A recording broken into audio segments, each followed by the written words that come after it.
All right, guys, we are into the last week of the giveaway. If you guys aren't entered to win brown sugar, you guys must be crazy. You guys can go to lsnasty.com. It's the first link in the description below. We got my man Brandon here. He is going to spin the bonus wheel for today, and we have an addition. Last week, feeling real good, we've added 2 10 times entries.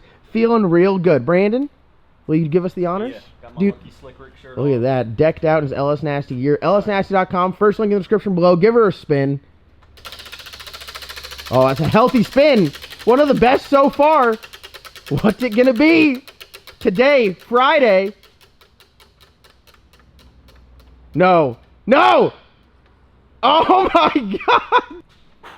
Dangerous. God, look at that. Guys, you guys can go and thank Brandon. We're doing 10 times entries today on lsnasty.com to get entered to win Brown Sugar, our 1200 horsepower turbo LS G body.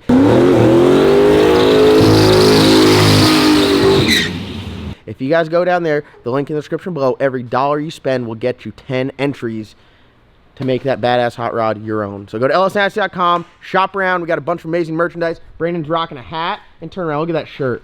Whoo, that sucker's tough. All right, guys, welcome back to the channel here. This is our last episode on building a fuel tank. For some of you guys, you might find this very boring. Some people might find it exciting or interesting, but I will say, I don't think there's any other channel out there on YouTube that's literally doing like step-by-step building cars like we do. No, most of them are like, hey, we need a fuel tank, and then you come back and the thing's in there. So it's So- just like just what it goes into it. We've seen a video of Matt drawing it up in CAD. We went over to Junior's, got it cut out on the plasma table. Ava, what do you think? Yeah? Yeah. She likes it. Got it broke over at Junior's. We mocked it up. Everything looks good. Now we got it all cleaned up, wiped down with acetone, and we're going to get it all welded out here. So Matt's going to do all the aluminum welding. I can stick it together, but it don't look good. Something like this. Obviously, you want it to be very sound because you don't want to have leaks or have anything like that, and you want it to look good as well. So Matt's going to take it away from here. Welcome back. Yeah. Okay. So we got this baffle here, and I had to trim it because one of the things is like this is, you know, it's got some flakes to it, and here we're trying to get our height just about perfect to where it's going to be like a groove. So preferably whenever you're welding it, your gap is not over, under, it's about half and half like that right there. So getting that perfect right here could be a little bit difficult because as you put this baffle in there, like you can measure it, but we're talking about so minute. So what I'm thinking is going to be the easiest is to put the baffle in here, but put it in kind of vertical like this, and then reach in here after the tank's together, push this down until it fits at the correct height, slide this off, weld it on the top, tack it on the top, then that'll have our baffle secure top and bottom. That way we get our height just perfect, because anything like this is fit up is key. The more time you spend fitting it up, everything perfect, the easier it's going to be to weld. Like when you start getting a big gap here and you know this and that, it's going to be difficult. So hopefully the easiest thing is if one of these is in farther, because then you can just take a flathead. So we'll put a flathead in there, pull it apart, I'll tack it, you know, John just keep working it around until we get enough good tacks on it to where everything fits as perfect as possible, and then it's just a bunch of welding. So we got some bungs, we're gonna do those after the fact, just hole saw them. We'll be able to reach in there and clean whatever we need to. From the back side we got, you know, take a deburn tool like this and reach in there, zip it out and everything. A lot of the bungs we're going to be using are ORB, so hey, chill. So a lot of the bungs are ORB, so it won't have an AN fitting sticking out. The Brown & Miller, drop it.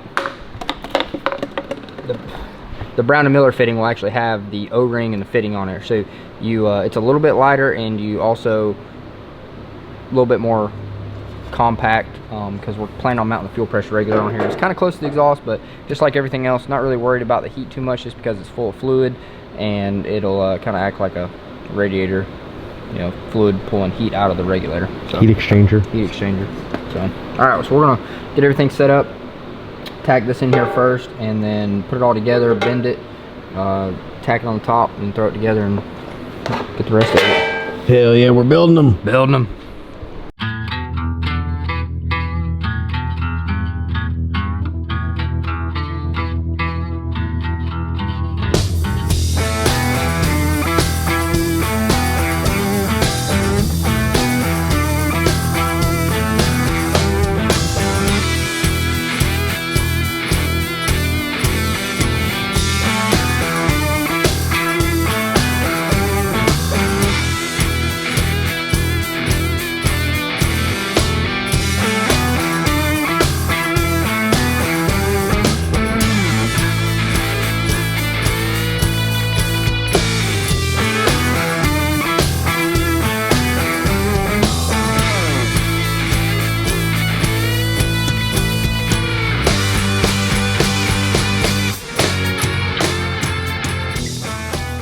Alright, so we got our baffle tacked up in there, and the height actually looks pretty good. Dude, when you look down in there, it's like the weirdest looking hammer. Matt panicked right there.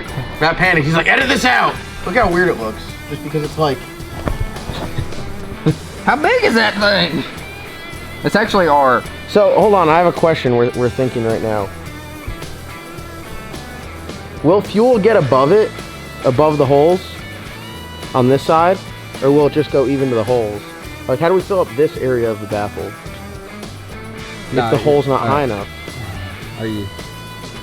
I'm struggling to think. Yeah, so water, like, imagine filling this up. Yeah. Even if you had one hole, it equalizes.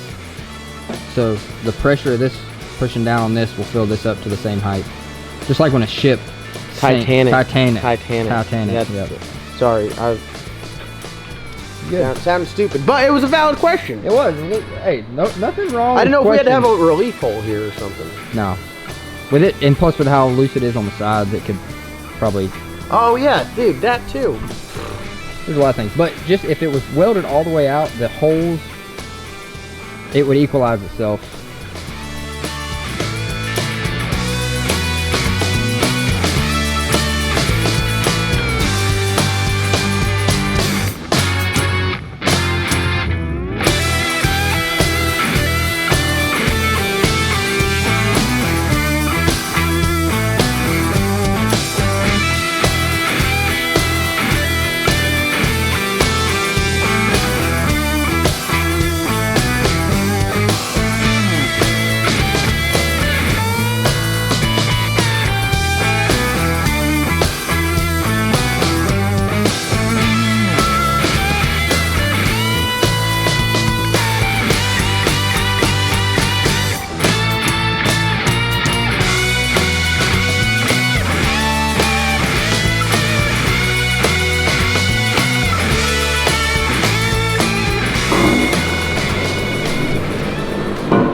This thing's gonna have weigh a lot with all that fuel in there. This thing's quite heavy right now. 9 pounds. Or 9 gallons. Right about there. Yep. Looks good to me. I like it. Alright, so we got it all tacked up. Tacked on pretty much all sides. Baffle in there. Baffle. Tacked up square all the way around. Yep. So we'll go ahead and Weld her out. start welding. So why did we stop last night? Needed some stuff from the store. Yeah, it wasn't welding great, so got a stainless brush this morning. Brush it with acetone, try to clean it up, and make sure, because we want to weld as perfect as possible, especially on a fuel tank. That way we don't have any leaks or anything. So we got it all tacked up, and I just brushed it, so I'm gonna weld it and make sure everything seems good. Can you answer some questions to people at home real quick? Let's hear it. Like, where's your energy? Like, where's the excitement? Like, why aren't you screaming? Ooh, building them. Ava is the mood right there, right? Don't you think? Yeah.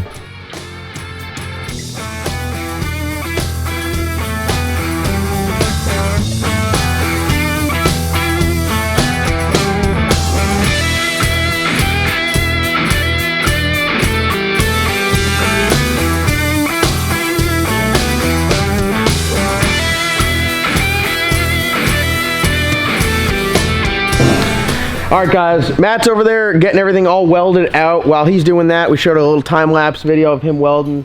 We actually went and got some stuff this morning, as you guys saw us just talk about, and he's knocking that out. I don't know if you guys want to watch this time-lapse of welding, but we got some new parts for Slick Rick, so I want to talk to you guys about them right now, and then just kind of like get this out to you here because, you know, you guys need to have the content. So we made the change over to the Qa1 Mod Shock. We got these Mensers right here. These will be for sale. There's nothing wrong with them. They're 7-inch travel Mensers, external canister. Very good, very badass. We actually run that exact shock on a couple other cars here. But the Qa1s, obviously we run on the Black Sheep. We've had good luck with them. We're very familiar with them. The reason why we went with these is, one, they're one of the great companies that work with us. So Qa1 is, you know, our choice. I got these on 50 Chance. I got these on the Colorado. I got these on the Black Sheep. I really like them because this is one of the main reasons. They have the valve packs that you could swap out right there. So you go to the track conditions really change. You run out of valving, you just pop them out, pop a new one in. That right there is worth its weight in gold to me. Also, the tunability on them is great, and we had them in stock here. So slap these suckers on. The real reason, besides all of those other benefits, is we went from a 7-inch travel to a 9-inch travel shock. So now the Colorado, the Black Sheep, and Slick Rick are all running the same shock. So we got these on there. I run a spring from Racecraft. I get a 55 inch-pound spring, and then I went up to Menser and got a tender coil there. So the tender coil makes it so the spring can't like wobble and like get caught on the grooves as it travels up and down. So or else you just have like slop and slack in there. So we got one on there. This is how much extension it's going to have. As you guys can see, you can see right through. Really like to set it up with like a 1/2 inch to 1 inch of up travel, and then 8.5 to 8 inches of down travel. So 8 inches of usable separation is a big deal. We are going to have to modify this this guy right here, the wishbone. It's just a little bit high and the drive shaft would get in the way. So we'll get one where it hangs maybe a little bit lower, or you could flip it around. Or you could put it on top of the rear end. There's a couple different options, or you could have it behind the rear end up top. I mean, there's many options with the wishbone in order to get that right. So we got the Qa1 shocks on there. Very excited about that. One thing we did change, I already have the stuff here from Quartermax to make longer anti-roll bar tabs, because obviously that's not long enough. You want the anti-roll bar probably like right there, and then it'll swing all the way up at ride height. So if we do have to cut into the floor a little bit, we will. But yeah, this is, I've had these sitting around for a while here, and they're the Racecraft 55 inch-pound springs. Big shout to Qa1 for always helping us out, and helping us go fast in the 60 foot. We get down in the heat of the day when a lot of other people can't.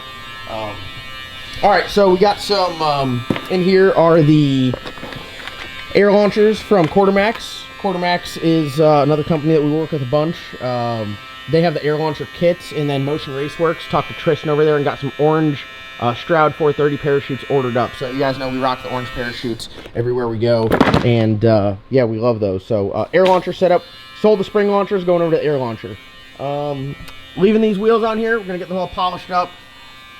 Got a set of V-Series also, so we'll get the V-Series polished up and we'll be able to go back and forth. And then go over here, Brandon Carter Motorsports, my plug on the wheels. Got us hooked up with some 17-inch, went from the 15s to the 17s. 17-inch RC components. I love these. These are lightweight, badass. The polished look looks great as well. And yeah, so I got some tires on the way from Summit.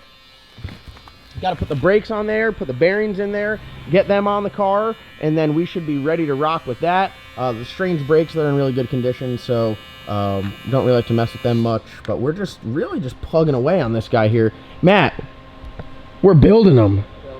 We're building them. So as you can see, I kind of have a mess here of parts and things. So yeah, that's